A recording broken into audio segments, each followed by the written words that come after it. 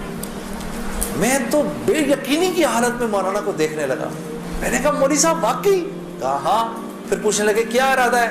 اب میرا ارادہ میوزک چھوڑنے کا تو نہیں تھا کہ میں نے کہا ادھر آؤ، وہ کیا کہ نمازیں بخشوانے آئے، کیا روزے گلے پڑ گئے، لیکن گناہ بھی بخشوانے تھے۔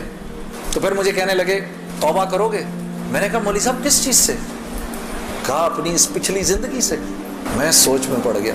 اچھا میں نے کہا جی میں توبہ کرتا ہوں۔ میں نے توبہ کی، یا اللہ میوزک چھوڑنے کا تو میرا کوئی موڈ نہیں، یہ مولوی بھی اللہ جانے کیا کہہ رہے ہیں، لیکن اگر تجھے اس سے کوئی میرے لیے بہتر زندگی نظر آتی ہے تو تو مجھے اس زندگی پہ لگا دے کہ واقعی میں چاہتا ہوں کہ تجھے راضی کر سکوں، تجھے خوش کر سکوں۔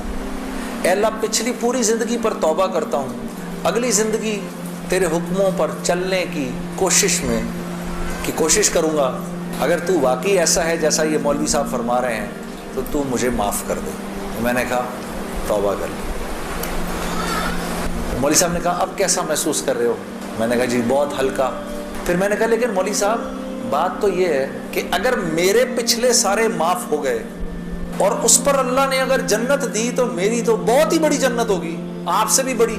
تو فرمانے لگے نہیں بیٹا اتنی جلدی نہ کرو، تمہیں وصول تو ہم ہی نے کیا ہے، جو تجھے ملے گا اس سے تو بڑا ہمیں ملے گا ہی ملے گا۔ ہاں لیکن میں نے کہا مولوی صاحب، اور بہنیں اس بات کی تصدیق کریں گی، موسیقی تو روح کی غذا ہے کہ نہیں؟ ہاں یہ سیالکوٹ کی خواتین یقین کرو پورے ملک کی پہلی بہنیں ہیں جو کہہ رہی ہیں نہیں، ورنہ اگر کسی نے نہیں بولا تو چپ ضرور رہی ہیں، سارے مردوں نے بولا ہے موسیقی روح کی غذا نہیں ہے۔ موسیقی روح کی غذا ہے جی، یہ دیکھو اب آواز آئی ہے، اب ایسا لگ رہا ہے کوئی بیٹھ کے سن رہا ہے جی، موسیقی روح کی غذا ہے جی، شاباش، اللہ آپ لوگوں کو اس پر چلا دے۔ اللہ رب العزت آپ کے موبائلوں میں جتنے بھی گانے ہیں سب اڑا دے اسی وقت، گھروں میں جتنی کیسٹیں ہیں سب ٹوٹ جائیں، اللہ کرے ساری سیڈیاں ٹوٹ جائیں، اللہ پاک ایسے کرے گانے کی آواز ہی نہ سننے کو ملے آج کے بعد آپ میں سے کسی کو۔ یہ سوچ لو آمین قبول ہو جائے گا، اب سوچ کے بولنا آمین۔ تو مولوی صاحب نے مجھے کہا کہ نہیں، موسیقی روح کی غذا نہیں ہے، موسیقی نفس کی غذا ہے۔ موسیقی کس کی غذا ہے؟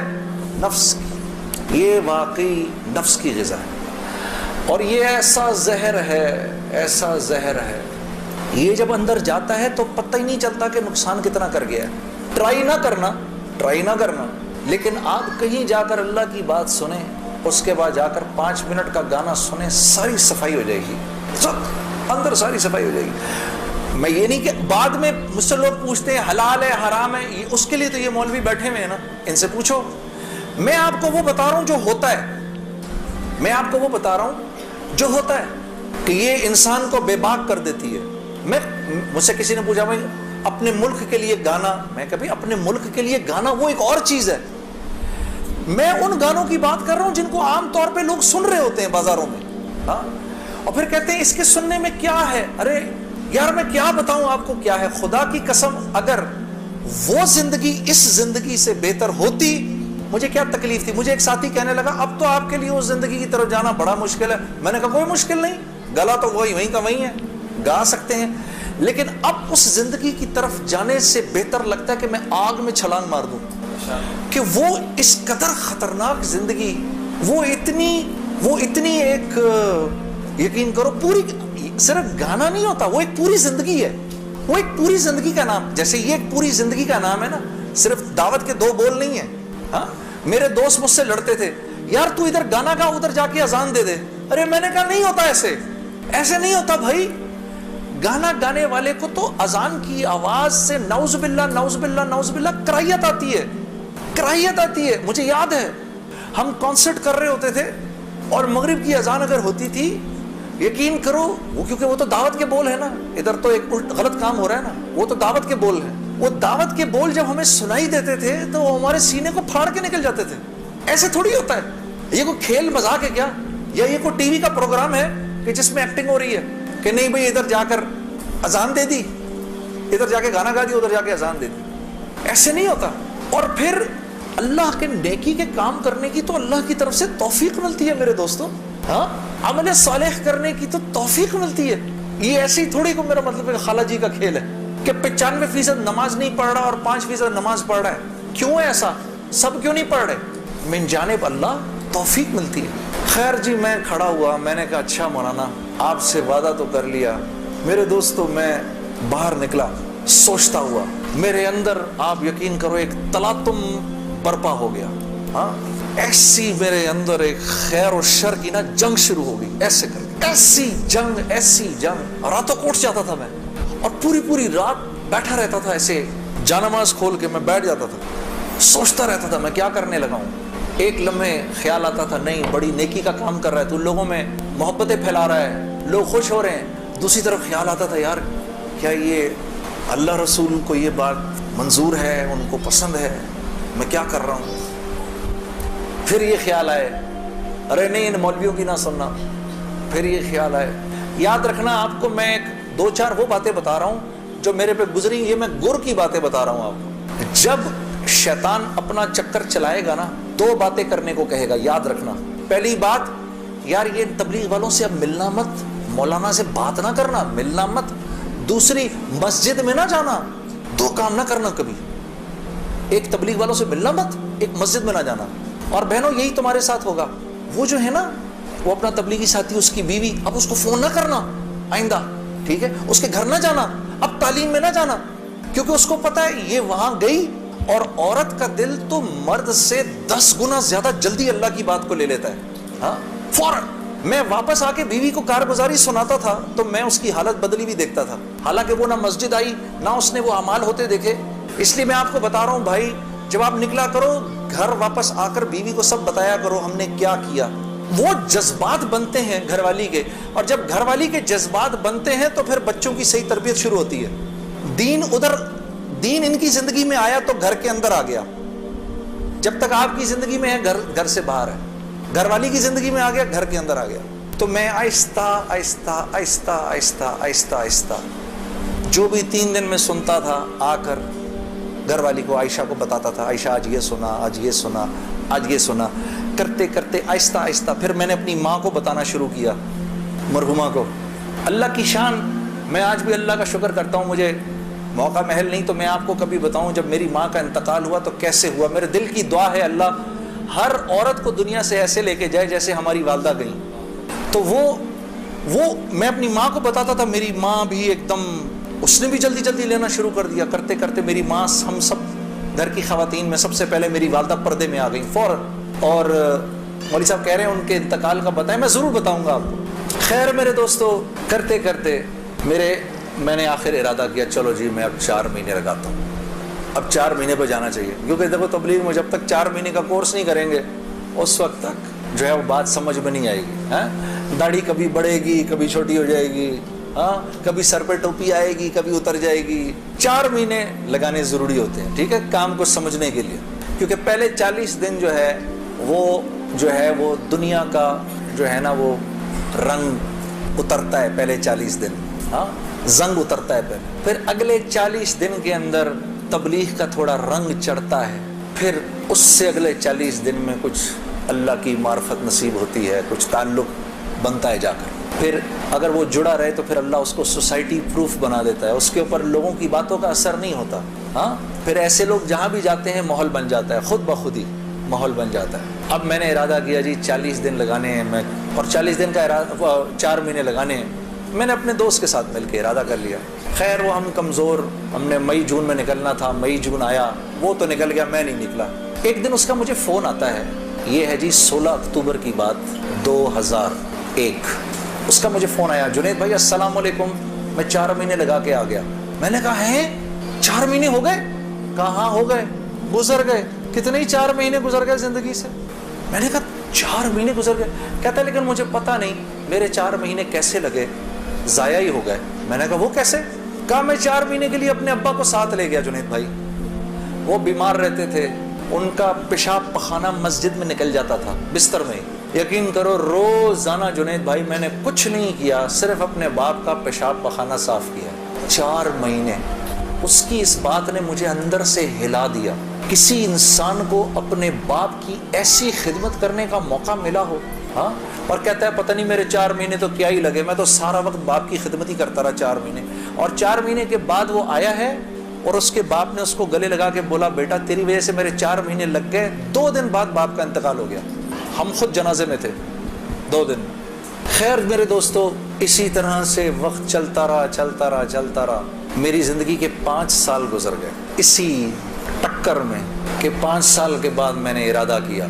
جس دن مولوی صاحب کو ملا نا، اس کے بعد کے یہ 5 سال گزر گئے.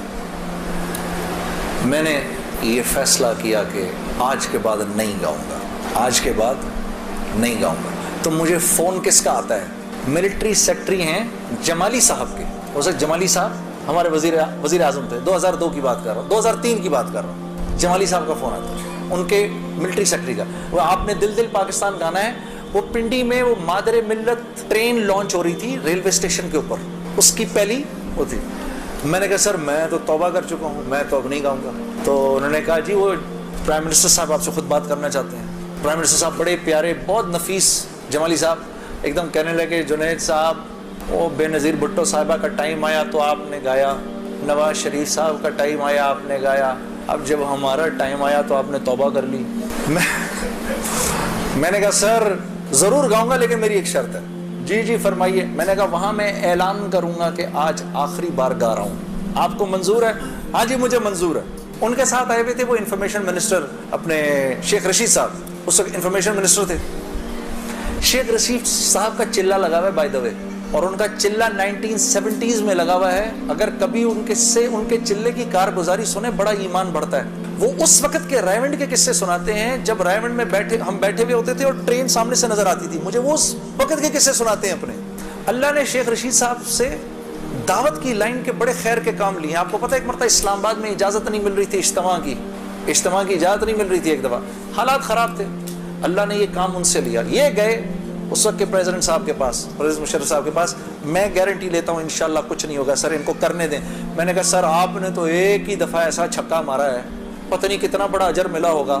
3 لاکھ بندہ جمع ہوا، 3 دن اللہ کی بات ہوئی. وہاں کیا کیا بات ہوئی، سینکڑوں جماعتیں نکل گئی سب آپ کے کھاتے کے اندر. بڑے خوش تھے یہ بات سن کر، واقعی مجھے ملا ہوگا. میں نے کہا سر آپ نے تو وہ چھکا مارا ہے کہ ہم میں سے کسی کو ہی ملنا ہوگا. یہ شیخ رشید صاحب بیٹھے ہوئے تھے، وہ مجھے دیکھ کر بڑے خوش ہو رہے تھے. مجھے نہیں پتا تھا کہ یہ خود بھی تبلیغی ہیں. تو یہ دونوں حضرات بیٹھے ہوئے تھے.